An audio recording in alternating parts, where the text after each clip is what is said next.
সোনা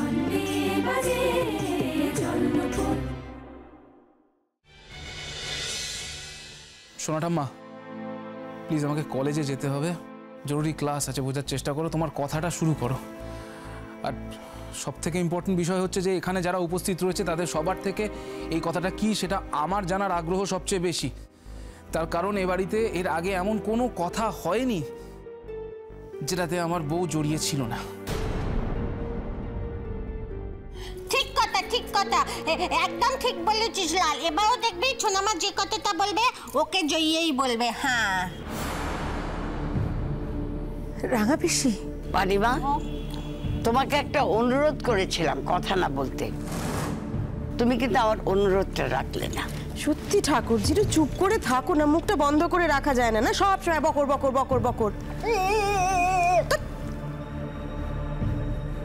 তোমার বাবা যে অসুস্থ হয়েছিলেন তাকে ভুল ওষুধ খাওয়ানো হয়েছিল এবং তার থেকে এই বিপত্তি।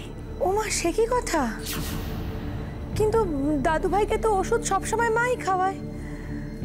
কোনোভাবে কি আপনি সেদিন ওষুধ খাইয়েছিলেন দাদু ভাইকে? মা ব্যস্ত ছিল বলে? না, আমি ওষুধ খাওয়াইনি। কিন্তু সোনা জেঠি, বড়দি তো রোজ নিয়ম করে বাবাকে ওষুধ খাইয়ে যাচ্ছেন, হঠাৎ সেদিন ভুল হবে কেন? এই প্রশ্নটা তো আমি বড় বৌমাকে করতে চাইছি। আমাকে? হ্যাঁ, কেউ তো প্রশ্নের ঊর্ধ্বে নয়। প্রশ্ন উঠলে তো উত্তরটা দিতে হবে বই কি তোমাকে। এভাবে কেন কথা বলছো মেজো ঠাকুরপো? বারে, বাবাকে ওষুধ খাওয়ানোর দায়িত্বটা তো তুমি নিজের কাঁধে তুলে নিয়েছো, নিজেই দায়িত্ব নিয়ে নিয়েছো। নিজে সবার কাছে ভালো সাজবে বলে এটা তো করেছো তুমি।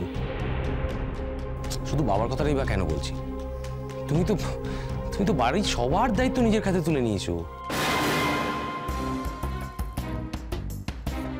শ্রীময়ীকে যাতে কোনো দায়িত্ব না নিতে হয়, কোনো দায়িত্ব যাতে না পায় শ্রীময়ী, সেই জন্য তুমি কাজটা করেছো।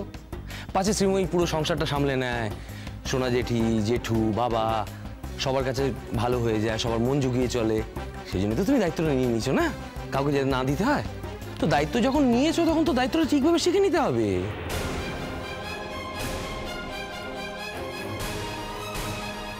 কিন্তু আমি বাবাকে ভুল ওষুধ দিইনি মেজো ঠাকুরপো, বিশ্বাস করো।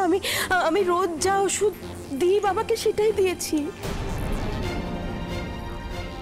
আমার বড় বৌদি একদম ঠিক কথাই বলেছে। আমার বড় বৌদি আমার বাপকে ভুল ওষুধ দিতেই পারেনি।